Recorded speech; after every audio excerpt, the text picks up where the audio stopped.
योगानंद शर्मा जी चित्रकूट से। राधे राधे महाराज जी। महाराज जी, कंचन कामनी के प्रति जो महत बुद्धि बनी रहती है, साधक उसका नाश कैसे करे महाराज जी? यही महत्व बुद्धि जब प्रभु में होती है, भगवान में होती है, परमात्मा में होती है, तो ये नष्ट हो जाती है। जब तक परमात्मा में महत्व बुद्धि नहीं होती तब तक भोगों में महत्व बुद्धि बनी रहती है। कंचन का खास महत्व नहीं है, कंचन से भोग मिलते हैं। कंचन मतलब अर्थ होता है, अर्थ से भोग मिलते हैं, इसलिए महत्व है। भोग प्रधान बात है, प्रधान बात भोग है। भोग इंद्रियों से भोगा जाता है, और इंद्रियां और मन ये भोगों में इतना रत है कि भगवान की तरफ चलना ही नहीं चाहते हैं। मना कष्टान इंद्रियाणि प्रकृति स्थान कर सती। तो जो हमारे अंदर की ममता है, आसक्ति है, राग है, ये ऊर्ध्वगामी न होकर अधोगामी हो गया। अब हमको प्रयास करना, मनुष्य जन्म साधन धाम, मोक्ष कर द्वारा पाए न जे परलोक सुभारा। ये हमें साधना करने के लिए मनुष्य जन्म मिला है। यदि हम संयम पूर्वक आहार करें, सबसे पहली साधना की भूमिका आहार पर टिकी हुई है।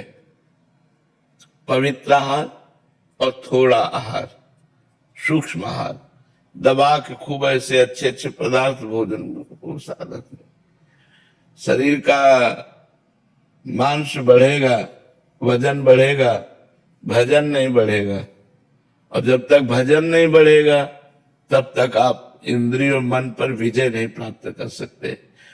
तो जब हम भगवान की लीला कथा सुनते हैं, भगवान के प्रेमी संतों का संग करते हैं और स्वयं शास्त्रों का स्वाध्याय करते हैं, तो धीरे धीरे हमारी बुद्धि में महत्व बुद्धि भगवान की तरफ होने लगती है। अगर हम मोबाइल से गलत दृश्य देखेंगे, गंदे बच्चों का संग करेंगे, गंदे लोगों का संग करेंगे और गंदी क्रियाएं करेंगे, तो हमारी महत्व बुद्धि भोगों में बनी रहेगी। और जब तक भोगों में बनी रहेगी तब तक हमको गिराती रहेगी बार बार।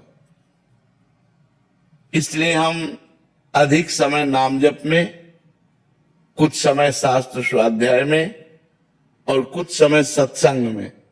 रोज हम संतों के पास नहीं पहुंच पाते तो मोबाइल है, मोबाइल से सत्संग चयन करो महापुरुषों के, साधारण मनोरंजन वाले नहीं, महापुरुषों के वचनों को श्रवण करो और श्रवण करके मनन करो और उसके अनुसार फिर देखो कि आपकी चित्तवृत्ति प्रभु में कितनी लग रही है और संसार में कितनी लग रही है। बार बार भगवान से प्रार्थना करो, हे नाथ, बहुत जन्म व्यतीत हो गए भटकते हुए, अब भटकना नहीं चाहता, अब प्रभु कृपा करो और मुझे भजन प्रदान करो। जितना भजन करोगे उतनी महत्व बुद्धि कंचन कामनी से हटती चली जाएगी, अच्छा ही नहीं लगेगा। भजन, खान पान सब ठीक हो और खूब भजन हो, शास्त्र स्वाध्याय हो, संतों का संग हो, निश्चित बुद्धि माया पर विजय प्राप्त कर लेगी। यही माया है कंचन कामनी कीर्ति। लोकैष्णा, पुत्रैष्णा, वित्तैष्णा, यही है कामना। इन्हीं कामनाओं की पूर्ति करने में साधक विचलित रहता है।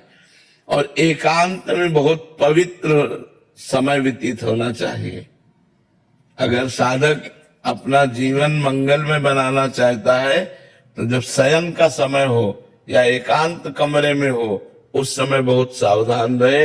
मोबाइल से कोई गलत बातें न देखे, गलत चिंतन करने का अवसर न दे, नाम कीर्तन शुरू कर दे। जब मन भटकने लगे, भगवान का नाम कीर्तन शुरू कर दे, नाम जब प्रारंभ कर दे। नहीं मन लग रहा, बाहर टहलने लगे, कोई गंदा दृश्य न देखे, कोई गंदा चिंतन न करे, कोई गंदी क्रिया न करे। और जब बहुत काल तक ऐसा समय व्यतीत करे, दीर्घ काल तक, तब हमारा हृदय दृढ़ हो जाता है। फिर जब भगवान में महत्व हो गया तो फिर संसार में नहीं। देखो, ठाकुर हरिदास जी का जवान शरीर है, 3 लाख नाम रोज जप करते थे। हरे कृष्ण कृष्ण कृष्ण हरे हरे, हरे राम राम राम हरे हरे, हरे कृष्ण, ऐसे 3 लाख नाम जप करते थे। तो एक धनी मानी पुरुष वहां से निकला तो ठाकुर हरिदास जी का चेहरा चमक रहा था भजन के प्रताप से। तो कहा तुम इसको भ्रष्ट कर सकती हो।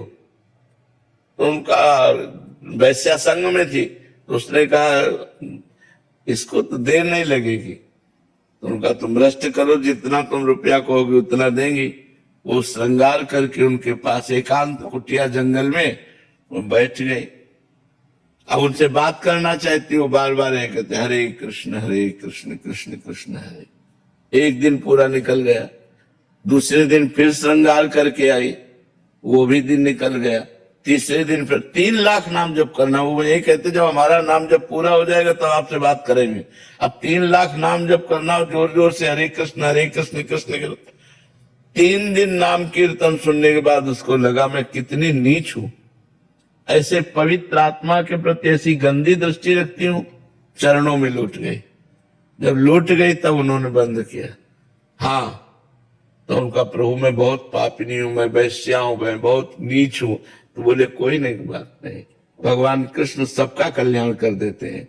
हमारा कल्याण कैसे होगा? आई थी भ्रष्ट करने, बोले हमारा कल्याण कैसे होगा? बोले कृष्ण कृष्ण जपो, हरे कृष्ण जपो। वो वही कुटिया में बैठ करके भगवान नाम करने लगी। उस कुटिया को भी छोड़ दिया उन्होंने और कुछ नहीं बिगड़ा। देखो भगवान के नाम का प्रभाव कि हरिदास जी के पास 3 दिन वैश्या आई, जंगल है, एकांत है, तो मन भटक सकता था ना, लेकिन नहीं, महत्व बुद्धि भगवान में तो मन नहीं भटका। भागवत में लिखा है वही महाभागवत है जो त्रिभुवन की राज्य लक्ष्मी देने पर भी, जिसका आधे पल के लिए भी भगवान का विस्मरण न हो, वही भगवान का महाभागवत है। तो हमारी जब महत्व बुद्धि भगवान में हो जाएगी तो कंचन कामिनी हमारे मन को नहीं खींच पाएंगी। और जब तक भगवान की शरणागति, भगवान में महत्व बुद्धि नहीं होती तो रमैया के दुल्हिल लूटे बाजार। कबीरदास जी ने गाया है कि रमैया की दुल्हन लूटे बाजार। भगवान की दुल्हन ये माया है ना, मायापति भगवान है ना, बोले बाजार खुले चौड़े में सबको गिरा रही है। रमैया की दुल्हन लूटे बाजार, कोई खिलवाड़ थोड़ी है। बचा वही सिम की चाप सके को तासु, बड़ रखवार रमापति जासु। जिसके भगवान रखवाले वही बच पाता है, नहीं तो रमैया के दुल्हन लूटे बाजार। बहुत विचित्र खेल भगवान की माया।